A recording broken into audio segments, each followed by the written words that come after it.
Aligné d'entrée par Didier Deschamps, le milieu de terrain Manu Koné a brillé contre la Belgique, 2-0, lundi en Ligue des Nations.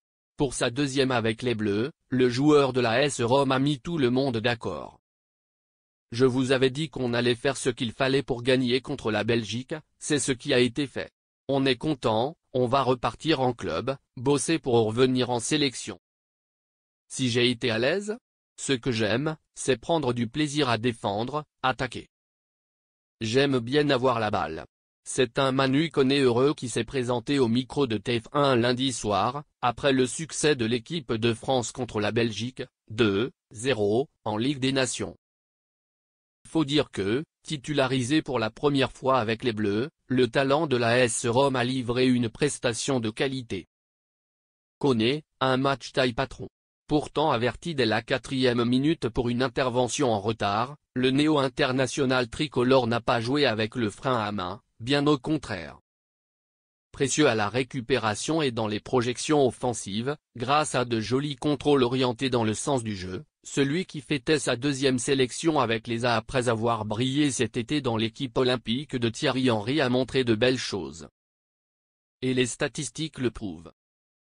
Sur cette rencontre face au Diable Rouge, Koné est celui qui a le plus touché la balle, 80, récupéré le plus de ballons avec 10 interceptions, disputé le plus de duels, 13, et en a gagné le plus, 8.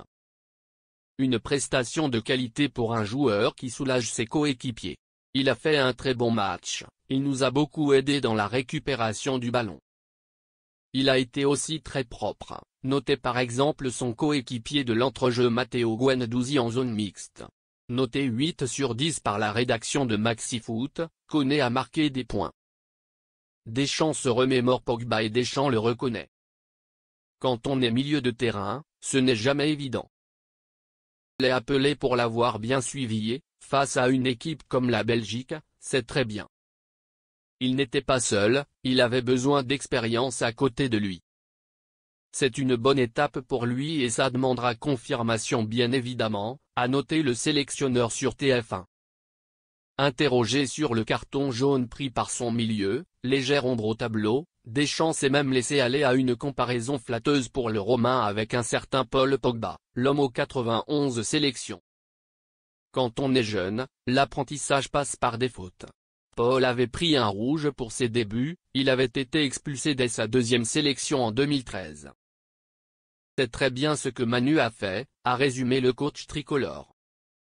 Des propos très positifs pour un joueur destiné, au vu de son potentiel, à intégrer durablement le groupe des Bleus dans les mois à venir, même si les retours attendus de concurrents comme Aurélien Tchouaméni et Eduardo Camavinga, tous deux blessés, ainsi que d'Adrien Rabiot, sans club, lors des prochains rassemblements lui compliqueront la tâche. Qu'avez-vous pensé des premiers pas de Manu Koné en bleu? Selon vous, le talent romain peut-il glaner une place régulière dans le groupe tricolore? N'hésitez pas à réagir et débattre dans la zone, ajouter un commentaire.